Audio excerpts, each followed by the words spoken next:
Hi, I'm Kristen Davis, and I want to know, are you a Charlotte? Hi, everybody. We are here. Today it's just me, and we're going to recap episode 201, Take Me Out to the Ballgame. So this is a great episode. It is the first episode of season 2. And it's really fun because we go to the Yankees game. And I remember, we go to a pretend Yankees game, if I'm being honest. So it wasn't really the Yankees game, but I remember so much about shooting that. And I remember being so excited that we got picked up for season 2 because we really didn't know if we would be picked up. So I feel when you watch this episode, I can feel just us being excited to be there and us being kind of a little bit more relaxed, than we might have been, at least myself. I guess I'm just speaking for myself, more relaxed than I would have been season 1, which is, I think, really nice to see just across the board. This is directed by the wonderful Alan Coulter, who I have so many memories of, and who is actually in the beginning of the episode on the street. He is standing and kind of bumps into Carrie, or Carrie kind of bumps into him. That is Alan Coulter, our director. And he made a very, very big impression on all of us, at least myself, and I think on the show and the pacing of the show and the style of the show. And he comes back many times throughout the end of the show. He's great. And written by Michael Patrick King. Yay, yay, yay. And the thing that I think about, that I want to say first about Michael, is that there's going to be a big storyline in here about how much we talk about men. And I feel like Michael took that from the reviews of the first season, which that was a complaint, was that all we talked about was men. So he wrote it into the show, which I love. And I think is a classic moment coming up. Okay, so we'll jump right in. Okay, the first thing we see is Carrie on the street. And anytime we've got any of us walking on the streets of New York, especially in the olden days, I just love it because A, New York looks so quaint and adorable. And B, there's usually real people walking around, and it's really just such a, you really feel the city. And I love that about it. So she's out there, she's walking around, she's talking about how she keeps imagining that she's going to see Mr. Big on the street because they broke up, as we know, at the end of season 1. And so now she's still, in her breakup mode and obviously not really together. And she is smoking her cigarettes. Oh my goodness, takes me back. I remember her and half the crew smoking all the time back in the day. Her voiceover says that the city becomes an emotional battlefield because of the reminders of your ex. So she's seeing places they went and thinking about him. And obviously we all know that's no fun at all. So that's how we begin. Then Charlotte and Miranda show up at Carrie's apartment to get her out. And this is when we start talking about our different opinions about how one should get through a breakup. And Miranda basically wants her to cut her losses and get back in the game. Charlotte says she thinks that it takes half the time that you are in a relationship to get over that relationship. And we learn then that Carrie and Big were together for a year, which makes sense. But also, I don't think we had been 100% clear about that the first season. So that's kind of a cool fact to find out. So, Charlotte always has her ideas and her rules or whatever. So here we've got one. And I think it's a pretty good rule personally. But I also think that you can't really control these things. But the thing that I like about that rule is it's saying take some time, feel bad, go through your different feelings, which I think is important. And then also have an end to it so that you're not just going on and on and on forever, feeling bad and not wanting to leave your house, which is never healthy at all. Okay, so I like Charlotte's rule. What do you guys think? Do you like her rule? I don't know. What do people think about this? I have no idea. And I don't really know. I don't really know if it works. I do think that there's some people that are harder to get over than others, or some relationships that are harder to get over than others, for sure. But I do think it's good to try to get over them. And I always like to get outside. That's my idea. Get outside, walk around the city, hike. If you're somewhere, you can hike. That's what I do. Okay, then we're on the street. We're going to get a taxi. Oh, we're all together. The girls are taking her out. You don't know where we're going yet, I don't think. Do we? No, I don't think we do. Carrie, this makes me laugh so hard. Carrie is too dressed up for where we're going, which really is like very important, you guys, because this is going to go on like even now in life. We're getting ready to go out and promote and just like that. And I always have to check in with Sarah Jessica because I need to know what Sarah Jessica is going to wear to our different events, because she might be wearing something that is like way dressier than what I pictured in my mind. And I hate to be out of sync with her. So this is a very important point. She basically says that she doesn't care if she's too dressed up because it's more important that she look good in case she runs into big. But in general, the important fact is she doesn't care if she's too dressed up. That is important to know for life and the show. And you know what? There's part of me, I was always like, oh my gosh, why do I have to dress up so much all the time? But on the other hand, it's fun to dress up. And in life, I really don't dress up at all. So when we haven't worked for a while, then we go back to work and we get to get in all the clothes. It's just really, I love it so much because I don't do it that much. And so I think it's a good thing to remember, like it can make you feel good to dress up. So we go together in a cab and we pick up Samantha. And Samantha is standing there with this guy, James, that shockingly she's still with, which I did not remember that he hung around for so long. And it's kind of amazing. And he then calls her his princess, which is really bizarre, okay? Like, I don't know who he thinks that he's in a relationship with. It's super interesting. But she kind of seems to enjoy it, which is also interesting. So she gets in the car and then again, she starts talking about her complaint with him, which is the gherkin situation, which I'm not even going to say too many things about, but it's amazing that she's even hanging in. That's what I think, because we all know how she actually really feels. Okay, then we go to what is the pretend Yankee Stadium. It is actually where they used to hold the U.S. Open in Flushing, Queens, I think, right? And it was empty because there was no tennis happening. And I think the Yankees might have used to actually be there and then moved to their big stadium. I'm not sure. I'm not a baseball person, as you might guess. Now, Miranda is the big baseball person in this whole mix. And she's telling us, all kind of things about the Yankees. And then there's this new Yankee and she knows his stats. And I do remember being in New York and people would just really have so many details about these guys who played for the Yankees. And I was always like, okay, whatever, that's cool. I'm glad you guys are happy and into it. But like if there's a new player, everyone would talk about it and whatever the drama was going on with the Yankees, it's a big deal in New York, big deal. So Carrie says that she's a big fan of anywhere that you can smoke and drink at 2 p.m. without judgment, which seems very on character, on point for Carrie. So she's happy. She's wearing her fur coat. Then Samantha goes back to her upset about her boyfriend, James, and she's got a hot dog to do a visual representation of, which is, kind of funny, but also sad, kind of sad. So Carrie makes lots of little kind of funny analogies between baseball and her own dating stats. And then a fly ball comes up, which even I know that's a big deal. Like when a ball comes to you in a game of baseball, basketball, football. I don't know if that ever happens. Probably not. Anyway, Carrie catches the fly ball, which is really cute. And she's very excited. And I think Sarah has gone to probably more baseball games than possibly the rest of us combined. Matthew loves baseball, so she probably knows how truly exciting this is. Then cut to us somehow. Oh, she used her press pass to get us backstage, as I would call it, at the Yankees game. And we are standing outside their locker room, unembarrassed also, I might add, as though we're at backstage of a theater production, which I find also really funny that we're there, standing there, waiting for them to walk through back into their locker room. So then they meet the new Yankee, who's very cute. And Miranda is kind of acting a fool.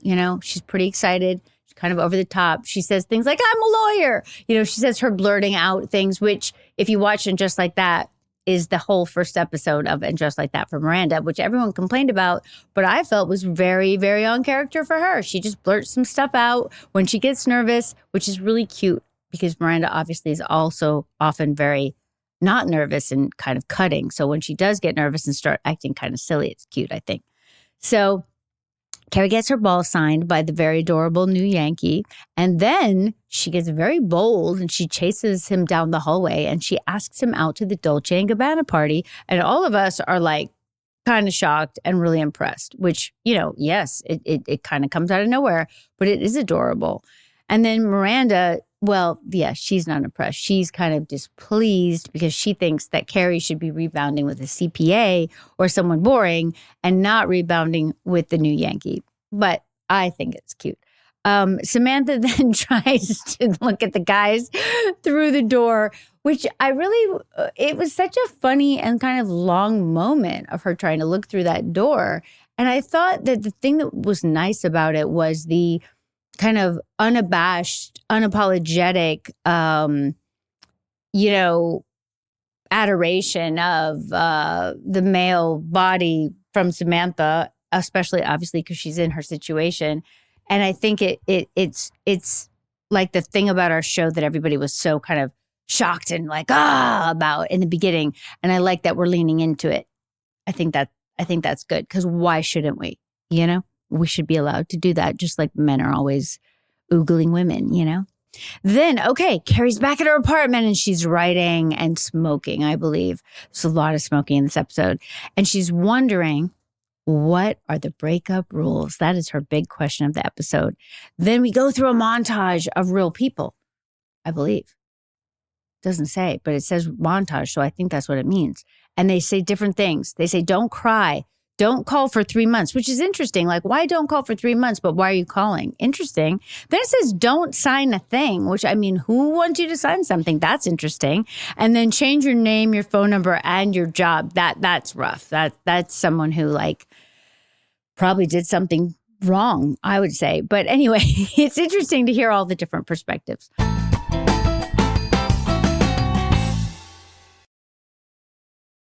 Yo, K-pop fans, it's your boy Bomhan, and I'm bringing you something epic.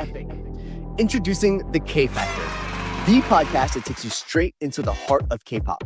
We're talking music reviews, exclusive interviews, and deep dives into the industry like never before. From producers and choreographers to idols and trainees, we're bringing you the real stories behind the music that you love. And yeah, we're keeping it 100, discussing everything from comebacks and concepts to the mental health side of the business. Because K-pop isn't just a genre, it's a whole world, and we're exploring every corner of it. And here's the best part. Fans get to call in, drop opinions, and even join us live at events. You never know where we might pop up next. So listen to the K Factor on the iHeartRadio app, Apple Podcasts, or wherever you get your podcasts. This isn't just a podcast, it's a movement. Are you ready? Let's go.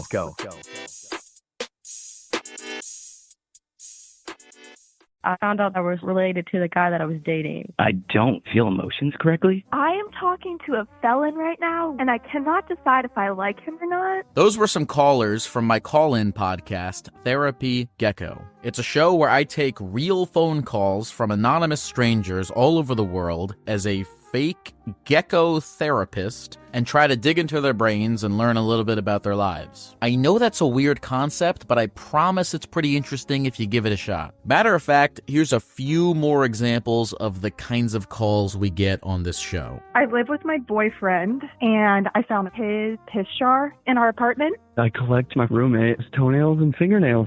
I have very overbearing parents. Even at the age of 29, they won't let me move out of their house.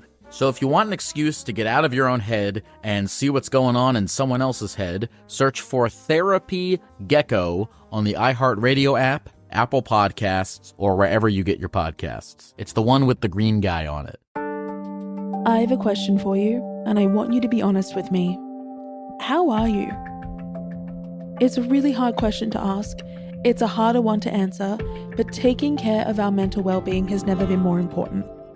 All of May is Mental Health Awareness Month, and on the Psychology of Your 20s podcast, we are taking a vulnerable look at why mental health is so hard to talk about, and all the science and psychology behind some of life's hardest moments and transitions.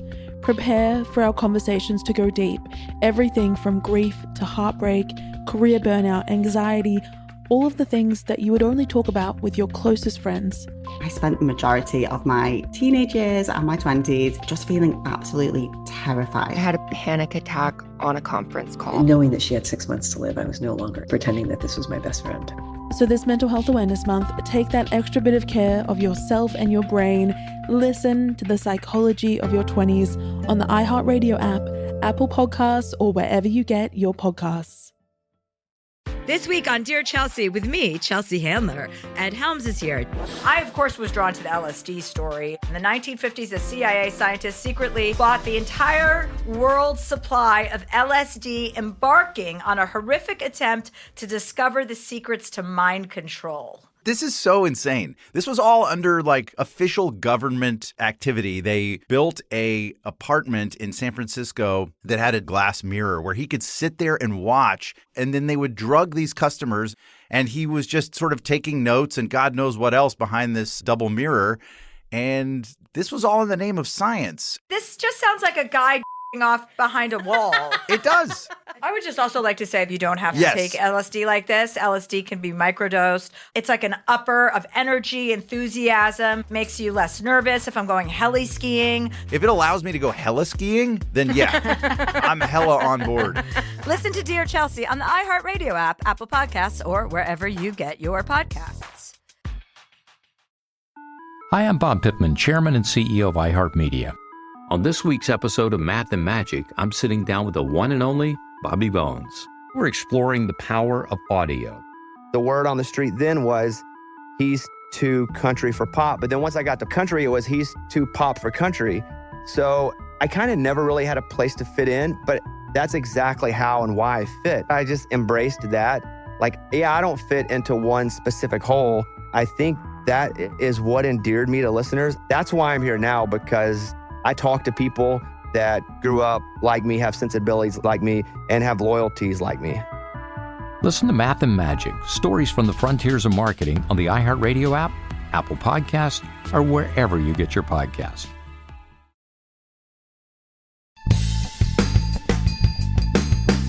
Okay, so then this is so cute. This is Carrie rushing to get ready, and she finds this picture of her and Mr. Big. But the thing I think is so cute about it, it's the the apartment that we know so well now after all these years, but it's so early days. And she's at the, we have the camera kind of in her bedroom shooting down the closet hallway, and you can just see her running back and forth in the cute little bathroom, which is so realistic. That bathroom is so realistic to old New York apartments. It's got the black and white tile. It's really cool. And she's she's very girly and getting ready. It's cute. It's really cute. I thought it was so cute. So she decides that her first breakup rule is to destroy all the pictures, which I would say in this early iPhoto situation, no, don't destroy the pictures, because if you have them on film, then you don't want to have to go find them, the negatives, and get them reprinted. So don't destroy the pictures. That's what I say. But now we don't really have to worry about that, because the pictures follow us around everywhere we go. So we go to this party. It's adorable. Carrie has taken the new Yankee, which is also very cute. And you see Charlotte, and she is dating this guy, Paul, who's a VP at a recording label and is trying to sing the praises of Miles Davis, which is hysterical. Like, who hasn't listened to Miles Davis? Oh my gosh. Like, if there's any young people right now who haven't listened to Miles Davis, please go out and listen to Miles Davis immediately. Oh my gosh. So he's trying to talk about how great Miles Davis is, which is entertaining. But also he has this weird habit where he continually kind of adjusts himself, his private parts. And Carrie's looking at it and kind of rolling her eyes, and Charlotte eventually grabs his hand to try to distract him from his own private parts, which is, interesting. Poor Carrie thinks she sees Big across the party, which actually makes total sense, because I could completely see that he would be there. And that's just the worst feeling when you're in a breakup and you think you see the people, or you're going to see the people, and you have so much kind of anticipation and, blah feeling, or I guess nerves, really, Then Charlotte asked Carrie how she feels, and Carrie comes up with breakup rule number 2, lie. Lie about how you're feeling, because it's easier than telling the truth about how you feel to your friends, which is kind of sad. So then she goes out walking with the new Yankee Joe on the streets of New York, looking so beautiful. They're downtown, I think, and it just looks so quaint.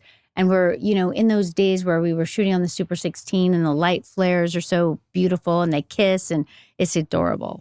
Then cut to breakfast, and page 6 has Carrie and the new Yankee, and Charlotte super excited about it. I feel like I'm always very excited when anyone is in the paper. There are many circumstances through the years where I get myself in the paper with Trey. I'm very excited, very excited. I'm always very excited. I'm reporting what's in that paper all the time, very on to the different papers. Not even just page 6, the New York Times, all the different papers. Charlotte's into the papers. And Charlotte thinks that this is the best thing because Big is going to see it. And Carrie looks fantastic and she's with a new guy. Isn't that great? Miranda asks, and this is the crazy part.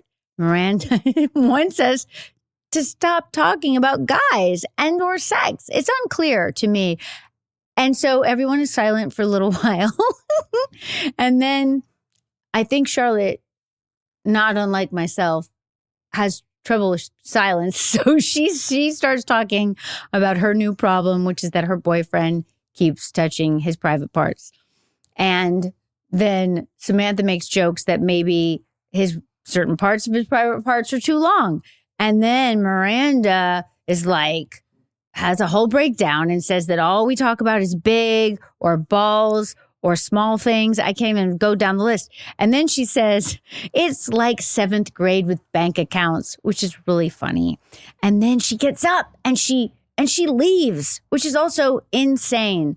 Like, just because of what the show is, right? But I do think this is when Michael Patrick was taking some criticism of the show and using it in the writing, which, hallelujah. So now Carrie decides after this breakfast with the girls that she's going to go shopping. And we come up with breakup rule number 3. Until emotionally stabilized, enter no store. I think that's excellent. The problem now is that you can shop online. So that's really hard. Like, what do you do with your phone and everything, right? So cut to Samantha, and this is very sweet. I mean, Samantha's so sweet here. She's trying to coach James in all these different sex positions, and you can tell that she's a little annoyed, but she's doing her best. She's just like in there trying to make it work. And in the end, she gets her vibrator, and then James asks her to put it away, which is so bad.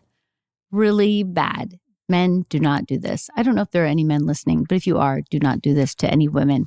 And women, don't do it to any other women, but I don't think you would. Anyway, just my advice. Then we cut to Charlotte, and she's gone out. And I feel like there might be a scene that got cut out where either I talk to Carrie about this or I go shopping, or I feel like there was a piece missing where I come up with this plan that to get this new boyfriend to stop touching his private parts, I'm going to buy him different underwear. But maybe I just made that up in my head. I don't know. So cut to Charlotte is in her really cute white bedroom with her white hallway, which is really all she has at this point of her apartment. And she is giving Paul this present, and he gets very upset with her because they haven't even had sex and she's giving him a gift, which is such a weird overreaction. And he doesn't seem to have any feelings that it's underwear, which is the thing that I would have thought he might have thought was weird. Like, what a weird first gift. But Charlotte's all like, it's supposed to be the best. The person at the store talked about the pocket. Is that what she says? Something like the pocket. That's what I say, right? It's pretty funny. But anyway, this guy huffs off over getting a gift. Also interesting and weird. Then this is, the best sequence in the world. So here's Miranda. Previously, she's been wearing this green turtleneck, which I own. I used to get Miranda's clothes at the end of the season because they're very wearable. They're everyday clothes, often. So it's a green sweater she was wearing before. I wear that sweater still. Now she's on the street. She's got on her really famous, what's now become a Halloween Miranda outfit, where she's got overalls and like a puffer on and a baseball cap. And she's out walking on the street and she sees her ex, which we have referred to earlier, with his wife, who is the woman that he left her for. And she hides and then she runs away. And it's really great because she's been kind of on her high horse about how Carrie should or shouldn't feel about her breakup. And then I think she's a bit surprised by her own feelings about running into him. And she's wearing this truly iconic outfit, iconic possibly for bizarre reasons, but also like so adorable and funny. And whenever I see people wearing that for Halloween, I really, really love it. I think it's so great. All right. So now Carrie's out at a bar with the new Yankee. And now she finally sees Mr. Big and he walks over to her and she feels calm because it's the perfect first meeting. Breakup rule number 4. Never stop thinking about him, even for a moment, because that's the moment he'll appear. I do find this to be true. Yes, for sure. So he comes over in slow-mo. It's very good. I love how they filmed it. It's really a good moment. And he touches her shoulder and she looks at his hand. And I mean, you just can tell that she's a goner. You know what I'm saying? Like, obviously, we know what happens with this relationship, but it's all very present, even way back in the beginning. So he touches her shoulder and he tells her that she looks great, something like that. But anyway, it's like, you know, it's not going to end well for the Yankee guy. Let's put it that way. So she's walking home with Joe, the Yankee guy, and she's distracted. He kisses her and she starts crying and she says she's not ready and she asks him to leave and he doesn't. And then she says, okay, then I'll go. She's interesting here. I think Carrie's so interesting. And then she's on the phone. She goes to the phone and it's an adorable old phone booth, you guys. Like, these actually used to work. It's so cute. And she calls someone and she's kind of dramatic and she says, like, can you meet me at our place? And then they do this really adorable reveal of Miranda sitting in the coffee shop. And we now have our coffee shop set, our first coffee shop set, which really takes me back to look at that set. And it's so sweet that Miranda's who Carrie called. And that Miranda's there. And it really, every time I see these two together, I'm really just so impressed by the writing of their relationship throughout the years because I love it. It's so interesting. And I don't know that I really realized it at the time, how interestingly they wrote them and how they're almost like a couple. You know, there are elements of Carrie and Miranda that are kind of coupling like, you know, in terms of their like emotion together. I don't know how to put it, but you know, it's like she's got to touch her touchstone. That's not really well put, but she's got to like check in with her touchstone about her feelings.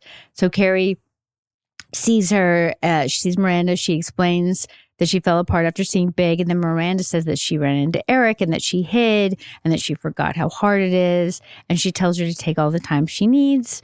And then the most important breakup rule, you'll never get through it without your friends, which is so nice. And like very also much relevant to where the show goes and the movies and all of it in terms of us being each other's soulmates and, you know, maybe we're the ones for each other. And I love that part of the show. I don't know in the beginning if we really realized how important that would become, but I'm 100% down with it. I love it. And I think that's part of the longevity of the whole thing, really, and part of why the fans connect to it so much. And I feel like it's an awesome,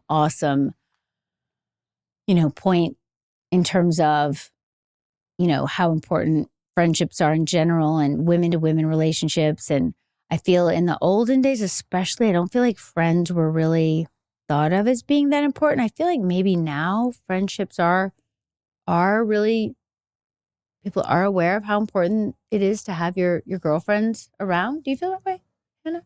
Yeah. Sometimes I like to get a yes. I mean, I feel that way. I'd love to know what you guys think.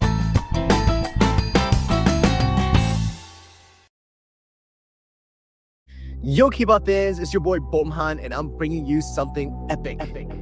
Introducing the K Factor, the podcast that takes you straight into the heart of K-pop. We're talking music reviews, exclusive interviews, and deep dives into the industry like never before. From producers and choreographers to idols and trainees, we're bringing you the real stories behind the music that you love. And yeah, we're keeping it 100, discussing everything from comebacks and concepts to the mental health side of the business. Because K-pop isn't just a genre, it's a whole world, and we're exploring every corner of it. And here's the best part. Fans get to call in, drop opinions, and even join us live at events. You never know where we might pop up next. So listen to the K Factor on the iHeartRadio app, Apple Podcasts, or wherever you get your podcasts. This isn't just a podcast, it's a movement. Are you ready? Let's go.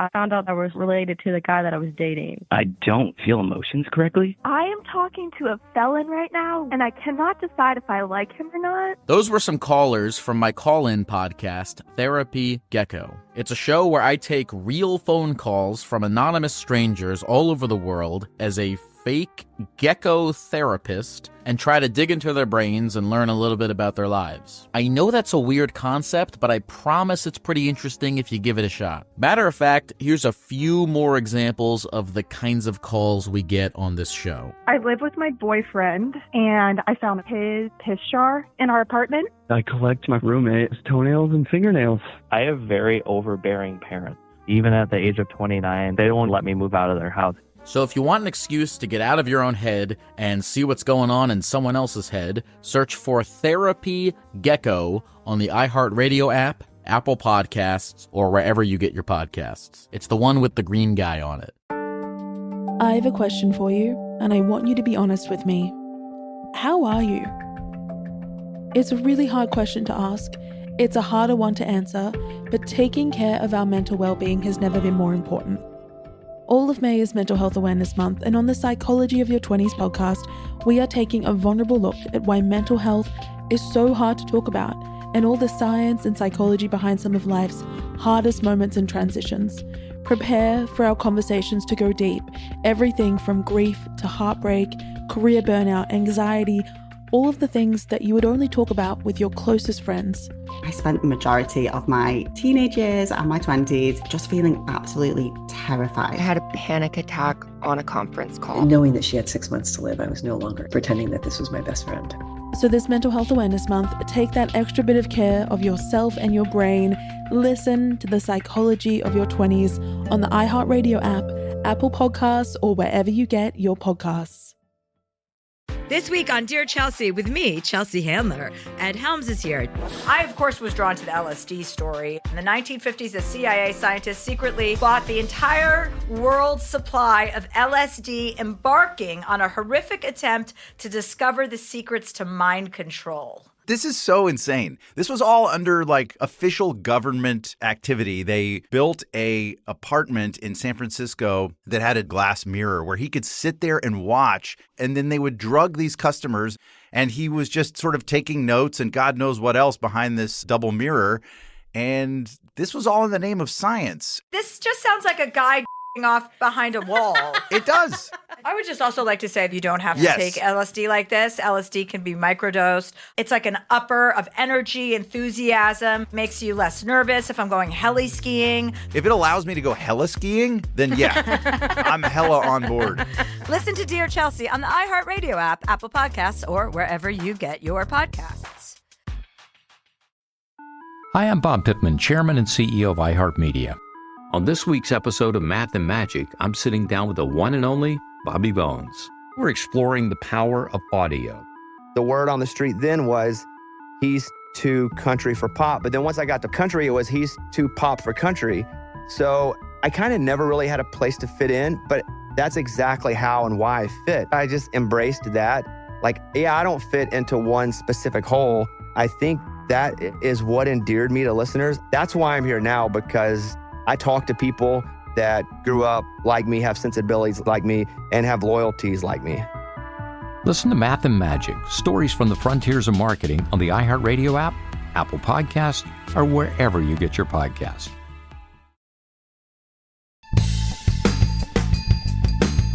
Okay, so I had to go poll the room, you guys, and my producers are telling me they're younger women, okay? They're telling me that they think that Big knows exactly what he's doing when he walks over and says, "You look good, kid," and touches her shoulder. They think it's like kind of like him intentionally, flirting, I guess, or making sure she's feeling something back. That he knows what he's doing is the main point. It's not like he's just being there. That he's doing something to her to get her, make sure she's still reeled in, make sure she's not going anywhere. Which, I mean, I'm sure that's true. That does seem in character.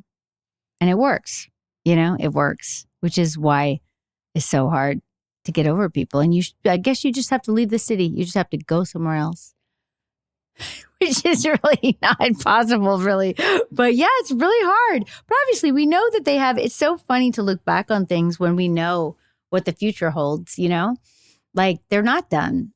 And I don't feel like they should be done. As much as I want to criticize Big in the first season and how he was with her, now that I'm kind of seeing it with fresh eyes, I also feel like for whatever reason, they're each other's person and they're going to go through all these different things. Obviously, many, many different years of different things coming, but they do have kind of I guess at this point you could call it an entanglement. You know, they're entwined, they're entangled, they're not done. Might not be the healthiest thing in the world, but there they are.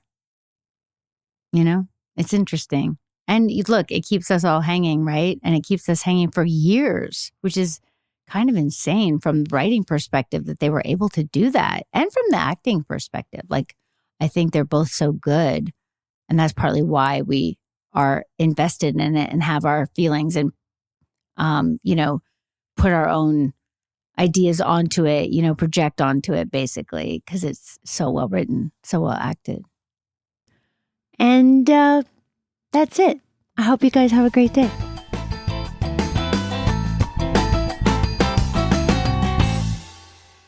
Yo, K-pop fans, are you ready? It's your boy Bomhan, and I'm bringing you the K-Factor, the podcast that takes you straight into the heart of K-pop.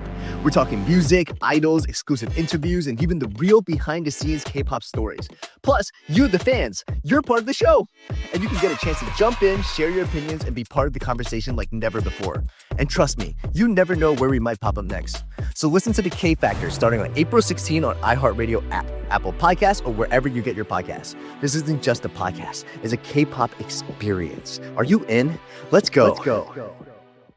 This week on Dear Chelsea with me, Chelsea Handler, Ed Helms is here. I, of course, was drawn to the LSD story. This was all under official government activity. They built a apartment that had a glass mirror where he could sit there and watch, and then they would drug these customers, and he was just sort of taking notes and God knows what else behind this double mirror.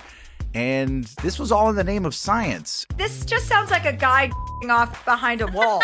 It does. Listen to Dear Chelsea on the iHeartRadio app, Apple Podcasts, or wherever you get your podcasts.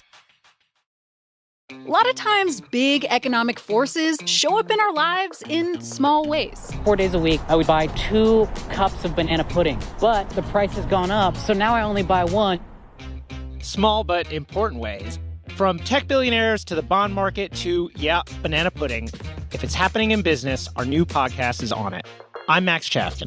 And I'm Stacey Vanek Smith. So listen to Everybody's Business on the iHeartRadio app, Apple Podcasts, or wherever you get your podcasts. What happens when we come face to face with death? My truck was blown up by a 20-pound anti-tank mine. My parachute did not deploy. I was kidnapped by a drug cartel. When we step beyond the edge of what we know. I clinically died. The heart stopped beating. Which I was dead for 11.5 minutes. And return. It's a miracle I was brought back. Alive Again, a podcast about the strength of the human spirit. Listen to Alive Again on the iHeartRadio app, Apple Podcasts, or wherever you listen to your favorite shows. I want you to ask yourself right now, how am I actually doing? Because it's a question that we rarely ask ourselves.